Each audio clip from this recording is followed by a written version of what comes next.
Saludos, bienvenidos a Hablando de Frente, otro jueves a las 7:30 de la noche. Cuando aquí nos puedan vernos por Canal 21, estamos en las redes de YouTube de Vallarino Panamá y de Next Noticias. Hoy quiero tocar un tema sumamente delicado que tiene que ver con la justicia, pero hoy tiene que ver particularmente con un fraude electoral para el año 2024. Fíjense lo fuerte de esas palabras. Fraude electoral 2024. Yo quiero empezar porque la gente entienda que a nivel de Latinoamérica en general se está dando una serie de situaciones que van desde lo ocurrido en Brasil, por ejemplo, con el presidente Lula da Silva, en donde en su momento dado, cuando él estaba en campaña, lo metieron a prisión. Luego la Corte brasileña determinó que estaba mal vinculado y que se había vinculado de manera irregular por los jueces para tratar de impedirle su candidatura presidencial. Hoy creo que faltan como 2 meses más o menos para las elecciones en Brasil y se perfila como el candidato ganador de Brasil. ¿Qué es lo peligroso? Lo peligroso es que a través de métodos judiciales se trata de tomar por un par de personas que ejercen poder en el país la decisión que le correspondería en el caso de Brasil a cerca de 100 millones de personas, siendo un país que tiene unos habitantes, en habitantes quizás 170 millones de personas, calculando un poco los mayores de edad. En Nicaragua, con el mandato de Daniel Ortega, se eliminaron 5 candidatos que tenían posibilidades contra Daniel Ortega, los 5 haciéndoles acusaciones sobre blanqueo de capitales y eliminando literalmente al candidato. Agarraron y lo pusieron preso al candidato. Hoy yo veo una noticia a 2 horas de venir para acá, en donde veo que están buscando una ley, están cambiando la ley para tratar de eliminar el recurso de casación. Eliminarlo de hecho, porque ellos van a decir que no, que es que lo están reformando. Pero lo que están haciendo es que ninguna persona que sea penada de 5 años hacia abajo pueda ejercer el recurso de casación. Y esto lo están haciendo con intenciones claras de vulnerar un tema que tenga que ver con tema político. Y ahora les voy a explicar. Desde que yo estoy en la defensa de Ricardo Martinelli, creo que los que me vieron hace 2 programas, vieron todo lo que yo le pregunté a la presidenta de la Corte que me diera un solo caso, 1, no 2, en donde hubieran hecho todo lo que hicieron en el caso de Ricardo Martinelli. Y a este es el momento, y la invité también a venir al programa, que no ha podido hacerlo. No puede producir un solo caso. Pero nosotros nos hemos enfrentado a que cuando a Ricardo Martinelli lo trajeron para Panamá, dijeron que solamente iba a ser juzgado por el caso Pinchazos.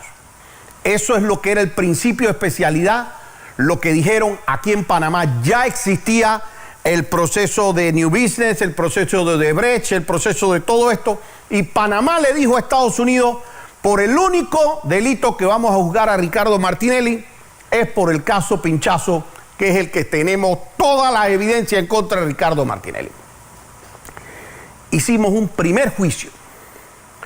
Y en ese primer juicio no se dieron los elementos para condenar a Ricardo Martinelli y salió más bien que había sido un expediente claramente armado desde el Consejo de Seguridad, particularmente en la computadora de Rolando López, alias Picuiro, que en unos minutos le voy a hablar lo que ha hecho el fiscal Emeldo Márquez con Picuiro dentro de la investigación que llevan, pero que claramente se logró demostrar que había mano del Ejecutivo, que todo lo que decían esos Varela Leaks era verdad, que lo que decía la Procuraduría Paralela de Saltarín cuando se hizo eso era verdad, que se había nombrado un testigo protegido que le habían pagado cerca de $1 millón y se hizo ese caso.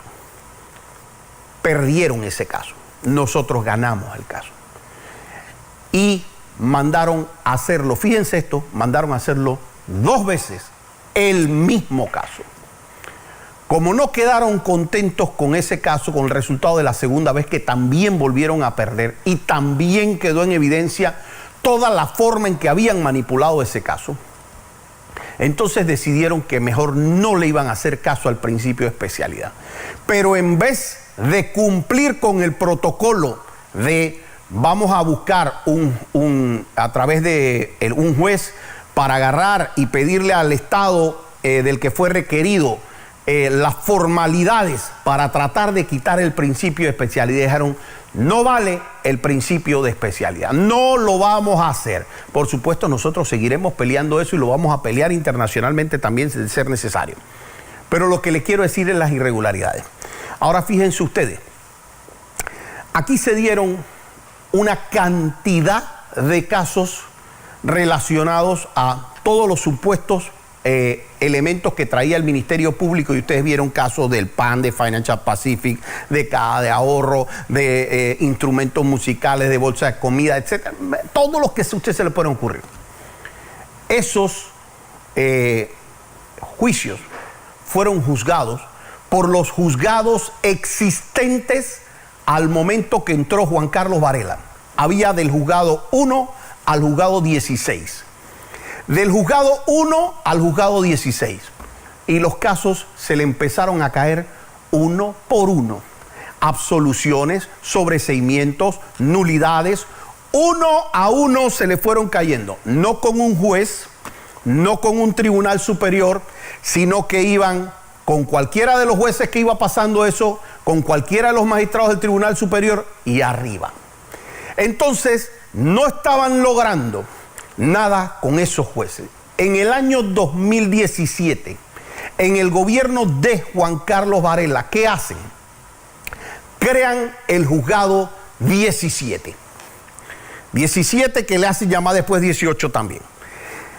Ese juzgado 17 agarran y a pretexto de que van a desaparecer los otros juzgados, desaparecen los otros 16 juzgados para que esta juez que se llama Valoisa Martínez, que fue puesta durante el gobierno de Varela, sea la que reciba todos los procesos restantes y sea ella la que lo juzga ahora bajo una nomenclatura que llaman Juzgado Tercero de Descarga Penal.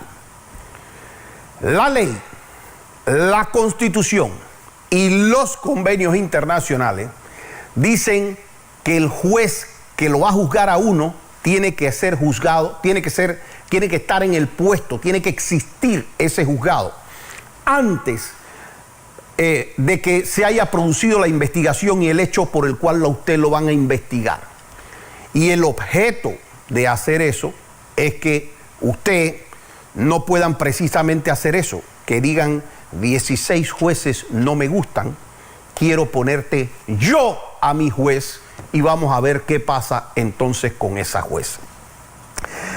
Yo creo que ya es un hecho público y notorio lo que ha ocurrido con esta juez que le han revocado decenas de decisiones por haberlas hecho contrarias a derecho. Le han causado nulidades por haber hecho audiencias de todas a todas. Una juez que ha respetado fueros, que ha respetado todo, lo ha hecho. Esa juez manda a levantar un fuero en el Tribunal Electoral. Los magistrados dicen, no hay la causal para levantar el fuero penal electoral. Viene toda una presión mediática y curiosamente esos mismos magistrados dicen, no, sí existe la causal para revisar el fuero penal electoral. Y con esto me quiero referir, no, lo dice el Tribunal Electoral después de que el magistrado del Tribunal Electoral sale diciendo públicamente que lo están presionando y que está recibiendo presiones para cambiar esa posición. Entonces, nosotros tenemos que ver, porque la paz se mantiene solamente cuando nosotros tenemos decisiones en donde nosotros podemos acudir a la justicia y tener juicios en derecho. Si me van a cambiar hasta el juez, luego agarraron el Tribunal Superior ahora, que tenía magistrados históricos, magistrados superiores, y dijeron no, lo que pasa es que los cargos van a ir a descarga, y cambiaron a los magistrados del Tribunal Superior también, para quedarse con 3 magistrados específicos del Tribunal Electoral, de la cual yo tengo sobre uno mucho cuestionamiento, otro quiero verlo, otro pienso que es un buen magistrado honestamente. Y finalmente, en la sala penal, eso porque tocaba en ley, eso no es que haya sido algo irregular, pero entran 2 nuevas magistradas en la sala penal. Y dentro de esa sala penal, que la pusieron en este gobierno, a las magistradas, entra la magistrada María Eugenia López. Y esa magistrada María Eugenia López, de la nada, se le ocurre mandar un proyecto ahora para eliminar, para los delitos que tengan más de 5 años de prisión, el derecho de ir en casación, a pretexto que no lo han hecho en todos los años del mundo que ha tenido el sistema penal acusatorio. Se implementa en la República de Panamá desde el año 2011, y ahora a esa magistrada se le ocurre que se debe limitar el recurso de casación. Y esto tiene que ver con toda una componenda de cosas que están tratando de hacer y que les prometo que no lo van a lograr. Nosotros tampoco estamos pintados en la pared, lo que quiero es básicamente exponerlo. Porque están tratando, a través de un grupo de ciertas personas, generar una inhabilitación sobre Ricardo Martinelli, tratando de poner ya hasta los jueces, los magistrados y la forma y los recursos que se puedan implementar. Panamá, prepárate para pelear en la calle de ser necesario. Nosotros no podemos, yo con toda seguridad voy a estar ahí de frente.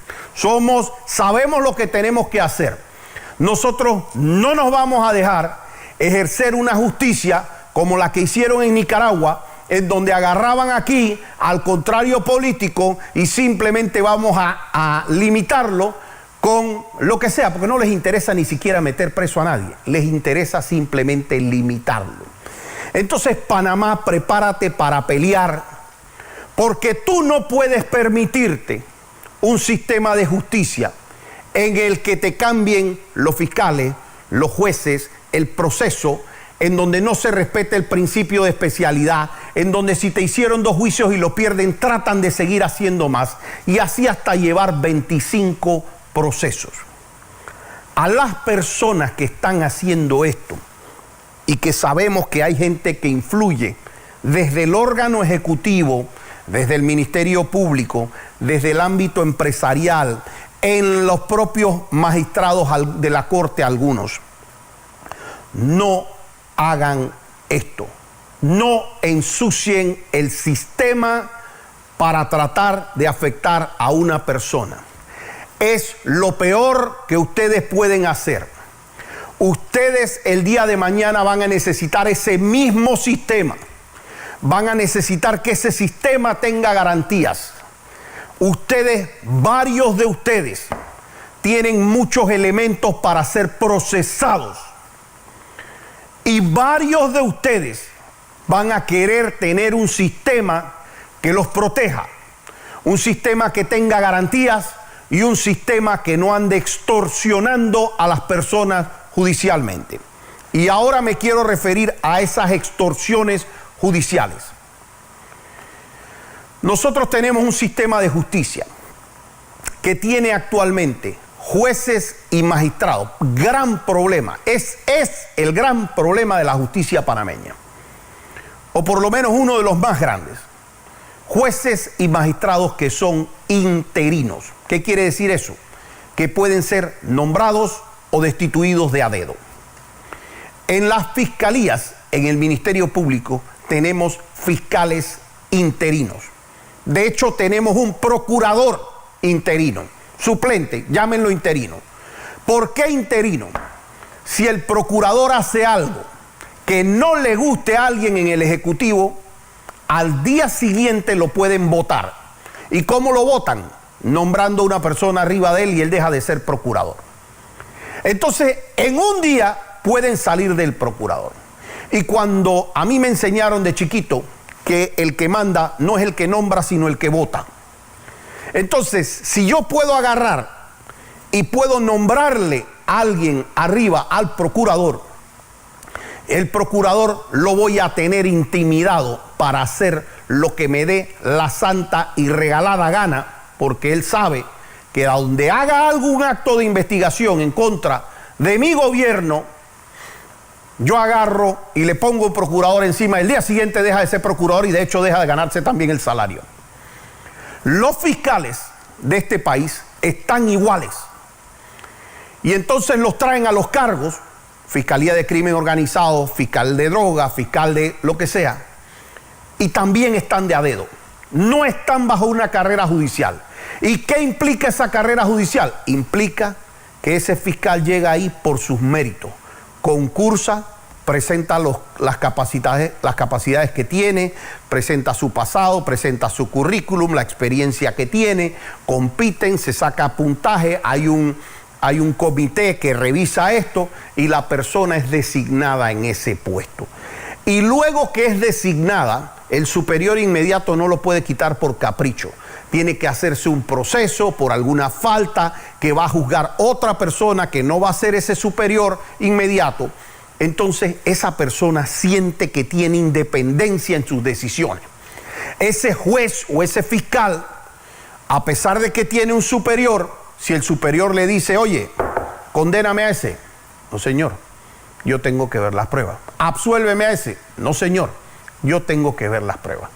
Entonces usted va a tener una garantía de que usted tiene una persona con un carácter, con un conocimiento jurídico, con unas personas que tienen una estabilidad en el puesto que no la pueden intimidar, una persona que ciertamente no es un pelafustán que está en el cargo, que tiene experiencia, así es que sabe pararse también y sabe que no le debe el cargo a nadie nada más que a sus capacidades. Y esa persona, y yo tengo que decir que el sistema tiene muchas personas con capacidad, tanto fiscales como jueces, pero van a llegar a esos puestos altos, no el amiguito del procurador, el que era el compañero de él cuando estaba Kenia, el que era el que Kenia propuso porque era el amiguito de ella. Entonces nosotros vamos a tener, el que era amiguito de Picuiro, no va a llegar ahí, no se va a mantener ahí porque será el amiguito de Picuiro. Porque muchas de las operaciones que realizó en su momento el Consejo de Seguridad cuando estaba llevado por Picuiro, precisamente tuvo que hacerse en coordinación con el fiscal Emeldo Márquez de Crimen Organizado. Entonces fíjense, ese fiscal está ahí de a dedo. ¿Y qué significa de a dedo? Que lo pueden remover mañana. Que si le conocen algún rabo, como decimos en buen panameño, tendrá que estar ahí muy temeroso. Y a mí me llama la atención particularmente en el caso de Picuiro, porque Emeldo Márquez, con bombos y platillos, salió aquí manifestando una imputación contra Rolando López alias Picuiro. Y lo vinculó a un caso de tráfico internacional de armas, que nosotros siempre dijimos, nosotros respetamos la presunción de inocencia. Pero me llama la atención que ese mismo fiscal de Kenia Porcel también, ese fiscal que hizo una imputación diciendo tener los elementos para vincularlo, que le allanó la casa, que lo estaba buscando por el país, que hizo todo un show mediático, de la nada resulta ser que Picuiro no hizo nada malo y entonces él mismo está solicitando ahora sobreseer a Picuiro. Vamos a poner que él se dio cuenta que había un error y que había que sobreseer a Picuiro y a otro par de personas. Miren, yo conozco el caso, no lo voy a revelar aquí el nombre porque no viene al caso, pero de personas vinculadas a ese caso, que son empresarios. Empresarios a los que le vendieron un arma no de guerra, como han dicho en los medios, un arma normal, tiro a tiro, semiautomática. Cuando le venden esa arma a la persona, le dicen: aquí están todos los registros de esa arma. Se puede sacar en la Dirección Institucional de Seguridad para las Armas. El permiso se lo da la Dirección Institucional. Original el permiso, no falsificado. O sea, tiene permiso estatal para tener esa arma. Y el fiscal Emeldo Márquez es capaz de dejar vinculado a ese empresario, solicitarle no sé cuánto, si 10 o 15 o 20 años, no tengo idea ni siquiera cuánto le está solicitando. Pero de repente, Picuiro, que había dicho el fiscal que tenía en la investigación elementos contra él y que habían armas y que habían tal y cual, de repente ese fiscal Emeldo Márquez, que trabajó con Kenia Porcel, resulta ser que no tiene los elementos para vincular a Picuiro.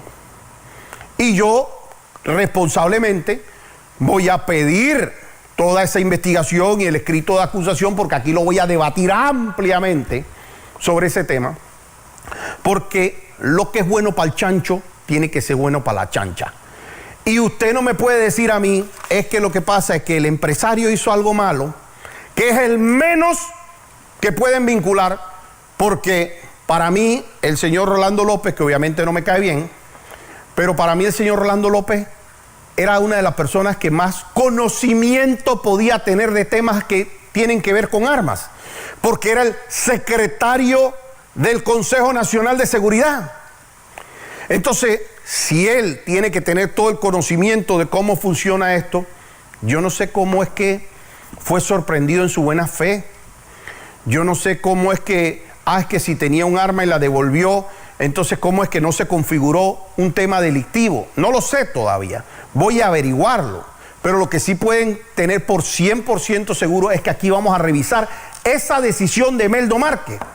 Porque Emeldo Márquez me tiene que decir a mí, como un empresario que no tiene un solo antecedente, que fue y dijo: señores, aquí está el arma, esto fue lo que a mí me vendieron, y aquí está el permiso y aquí están los documentos y todo originales. O sea, esto lo fueron a buscar a la Dirección de Seguridad Institucional y aquí está el permiso y aquí está todo. Y a esa persona la quieres tratar como si esa persona hubiera cometido un delito. Yo invito a Emeldo Márquez a este programa si quiere explicarme esa diferencia. Y nos venimos aquí con la carpeta. Emeldo Márquez, tú estás más que invitado a venir a este programa el próximo jueves, para que no digas que no te doy fecha. Aquí vienes el próximo jueves y debatimos sobre ese caso. Porque yo quiero que tú me digas a mí qué magia te dio a ti de repente para tú darte cuenta que te habías equivocado. Porque si te habías equivocado, supongo que vas a hacer un video saliendo pidiéndole perdón a Picuiro y diciéndole: disculpa a Rolando López porque te hice todo este daño mediático, te vinculé a una causa y resulta ser que yo estaba equivocado. Pero como yo no he visto ese video y yo nada más que veo esto calladito, que no se lo dicen a nadie, y yo me entero así como quien no quiere, que están procesando a varios miembros de ciertas entidades de seguridad por exactamente lo mismo, y a un empresario que mucho menos tenía que ver, y a mí no me han explicado cómo es que Rolando López resulta ser que de repente no tiene nada que ver. Te doy la cortesía, Emeldo Márquez, para que tú vengas y te sientes en ese puesto y me hables a mí, como a mí y al país, porque yo no soy interesante, pero el país sí le interesa saber cómo fue esa equivocación suya, que ahora Rolando López no tiene nada que ver con ese expediente. Quiero culminar con un mensaje de estas cosas que están pasando en las fiscalías. Es lamentable lo que se está viendo con los jueces y magistrados de garantía. Yo quiero hacer este llamado con el mayor respeto que yo pueda hacerlo a los colegas jueces y magistrados de garantía. muchos de los cuales no solamente respeto, sino admiro.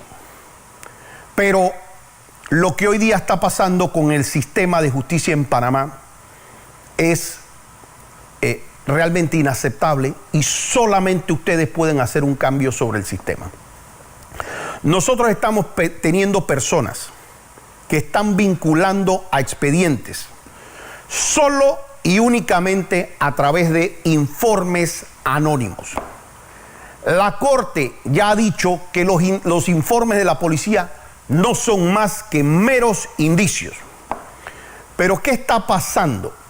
Está pasando que vinculan a la persona, les llaman las operaciones tal, 17 nombres de operaciones, todos de Hollywood, de los mejores nombres que hay. Solicitan la detención de la persona y al rato está el Ministerio Público, como es una costumbre ya, solicitando, vamos a hacer de esto causa compleja. ¿Y qué significa causa compleja? Significa que ellos, en vez de investigar 6 meses, pueden pasarse un par de años investigando, pero con la persona detenida. Entonces la persona no tiene derecho a ir a un juicio. Y entiendan, por favor, jueces y magistrados, que de nuevo lo hago con el mayor respeto, que un defensor no tiene la oportunidad de que ustedes vean los expedientes, porque sabemos que ustedes no ven los expedientes. Se basan en una oralidad de 15 minutos y 20 minutos de lo que le dicen las partes y lo que dice un fiscal. Y en esos 20 minutos, un fiscal se limita a decir cosas tan básicas como es que a él lo vinculan en 1, 2 o 3 informes de inteligencia de la policía.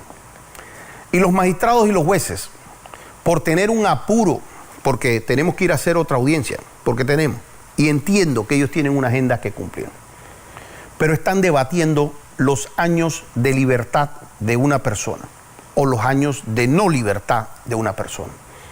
Y esos 5 minutos, 10 minutos a lo más, magistrados, jueces, que ustedes no agarran y encasillan a ese fiscal, a petición de la defensa, por supuesto, para que no estén haciendo una labor oficiosa. Ustedes tienen que poderle preguntar a ese fiscal. Tiene que suceder en estas audiencias de control. Fiscal, dígame, ¿qué dice ese informe? ¿Quién lo sustenta? Porque no puede ser que yo le pueda decir a un juez, es que me fue una llamada anónima. Y en base a eso yo vaya a tener a una persona detenida años. Y que usted no le pueda decir a esa persona qué dice específicamente ese informe fiscal de esa persona en particular. Porque yo les garantizo, jueces y magistrados, que si ustedes escucharan lo que dicen eso, más de la mitad de las personas que han sufrido una detención provisional producto de esos informes, ustedes que deben revisar la vinculación o no de las personas o la grave vinculación que dice el código, estarían pensando que no hay tal grave vinculación y que es posible dar una medida distinta. Y si ustedes no lo hacen, entonces la persona se queda esperando ahí a llegar a un juicio oral, que no hay ningún problema. Los resultados de los juicios orales ahí están. Ahí está el resultado en el gallego y en muchos casos más, gallero, en donde salen inocentes. Pero ¿de qué sirve, magistrados y jueces, que salgan inocentes 4 y 5 años después? ¿De qué sirve que ustedes realmente hagan una labor de garantías si a las personas hoy van a una audiencia intermedia y le dicen usted tiene juicio en 2 y 3 años? Por eso las personas están siendo hoy día extorsionadas judicialmente, como bien una publicación, en donde le dicen a la persona que está en detención, con mucho dolor está pasando esto en el país, y le dicen, señor, si usted quiere, usted me acepta ahora una pena de 4 años y se cambia una multa, como pasó en el caso de las vacunas, de 5 años y se lo cambio por trabajo comunitario. Porque si no, yo te voy a pedir una pena de 10 años. No me importa si sales inocente, porque eso no va a pasar sino en 3 o 4 años. Esos magistrados, jueces, ese no puede ser la justicia que ustedes quisieran para sus hijos, para su mamá, para su familia. Y si esa no es la justicia que ustedes quisieran para su mamá, para su papá, para sus hijos, para sus hermanos, por Dios no se la den a el resto de Panamá. Tengan esa valentía para fallar en derecho. aunque los tengan a ustedes en interinidad, porque la vida de una persona vale, y yo no puedo tener jueces y magistrados que no entiendan lo que pasa cuando en una decisión de ellos dicen, no, eso se revisa en juicio oral. Lo que hicieron fue decirle a esa persona, tú te vas a pasar 5 años detenido sin tener un juicio. Es decir, te vamos a aplicar la pena y después revisamos en juicio si tú eres culpable o inocente. Se nos ha acabado el tiempo, pero así los quiero dejar hasta el próximo jueves aquí, Hablando de Frente.